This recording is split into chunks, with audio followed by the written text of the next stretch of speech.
Dear brothers and sisters, thank you so much for taking your time to hear some updates from the Ukrainian Union. We are very grateful for your prayers, for your support, and today we would like to share some news from our territory. The war has already been 6 months, and this week we celebrated the Independence Day, and everything was special in conditions of real freedom and independence. And our President Zelensky was in the metro rewarding some heroes from Ukraine. As you can see, honors from the president were awarded to Anatoly Babichev. His train took people from Kharkiv and Donetsk regions, and unfortunately, Anatoly's wife died during one of the trips. Despite the loss, Anatoly continued to save people. Another person was Igor Ivasikov. He is a firefighter who saved 17 people in Mykolaiv. There is a couple, Olga and Anatoly Swist. They are doctors from Bucha, and they operated seriously injured children under constant fire and without proper equipment.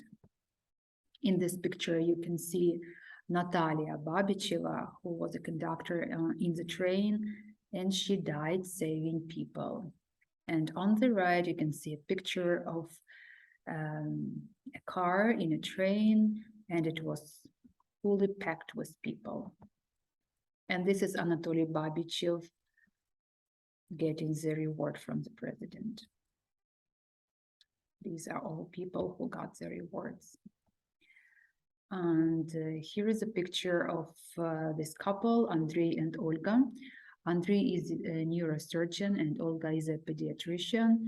They are doctors who provided assistance to residents of occupied Bucha for 2 weeks. In extremely difficult conditions, they saved Ukrainians with the most severe shrapnel wounds. The couple's first patient was a wounded 7-year-old girl with shrapnel stuck in her head as a result of a complex 3-hour operation under constant explosions, and Swist brought the young patient back to life. Praise the Lord for that. There are God's people and heroes in our country as well. And there are heroes in our church who save people, feed them, heal, and serve them. And the reward from the Lord will be given to them as well. Our family was in the East, and we visited churches, some church members, pastors' families, and the conference administration. It was a blessing both for us and for them. As part of our visit, we were in Harmony. Harmony is a place, it's a healthy lifestyle center, which belongs to our church. And right now, more than 100 migrants live. You can see a picture of these people. Some of them are disabled, they cannot walk, and some of them are old age. They desperately need help in humanitarian aid, they need food, because our church feeds them every day and provide all necessary assistance to these people. In this picture, you can see 3 pastors next to my husband, and I would like to share a couple of stories. On this pastor on the left is called Andrei Kiyashka, and he shared a beautiful story with about meeting 2 angels.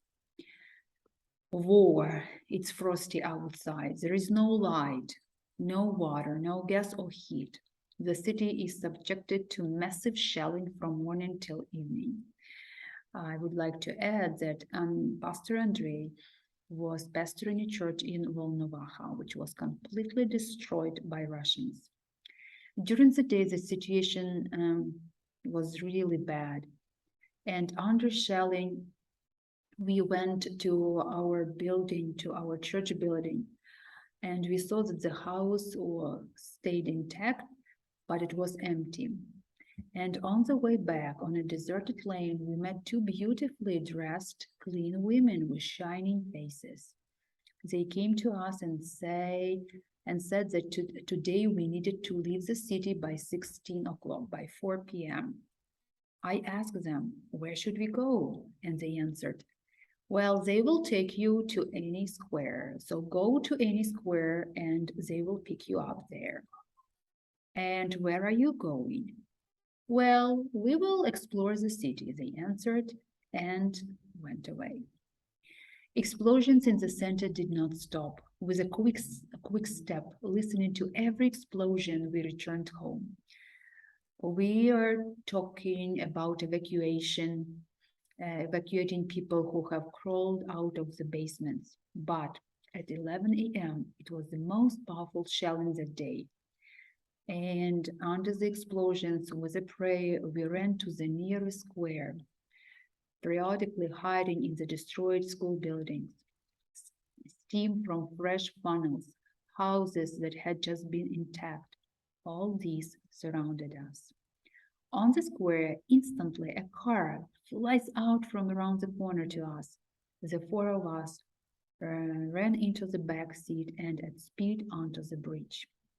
Explosions, a lot of broken evacuation vehicles with wide backs. Praise the Lord, we are alive. The realization comes that that we met angels, but why they were in the form of women. This is how this pastor's family was evacuated, and he was warned by these two women, by these angels, to leave the place by 4 p.m., which they did. The second pastor over here in the middle is named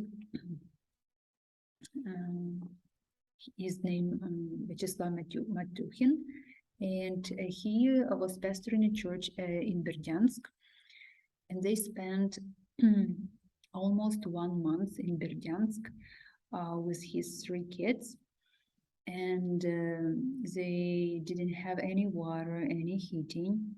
The place where they were hiding was a church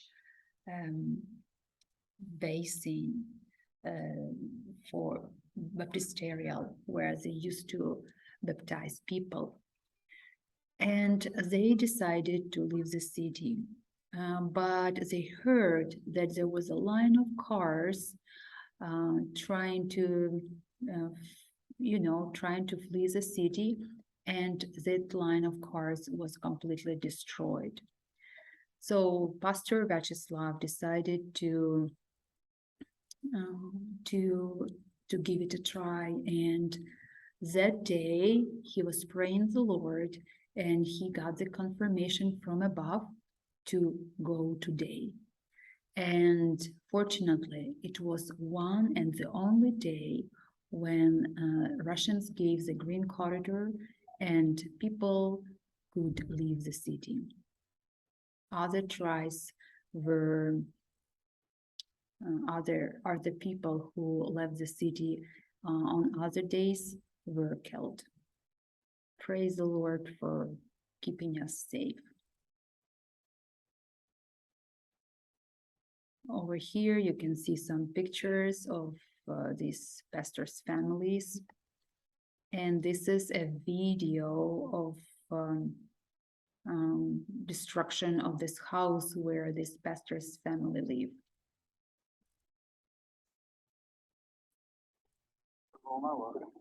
It's in Volnovakha.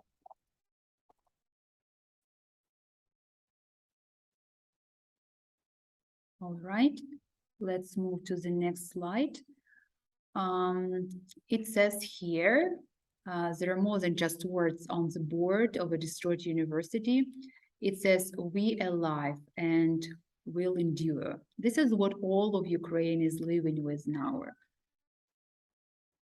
We continue our work, our mission as a church, and here is a picture of an evangelistic series in Kharkiv. Pastors do not go on vacation. There are a lot of people who come to the church. This program is being conducted by Anders Schelling every day. 300 people came to the first meeting, and they continue coming and attending the program. So, dear friends, thank you so much for listening, and we would like to invite you to continue your prayers about Ukraine. There is a special prayer request because we feel that something bad is going to happen, probably the second massive rocket attack, which will be stronger than the first one on February 24th. So a massive rocket attack is expected these days. So please pray for Ukraine. And thank you for all your support, financial and your prayers about our country. May the Lord bless you and keep you safe.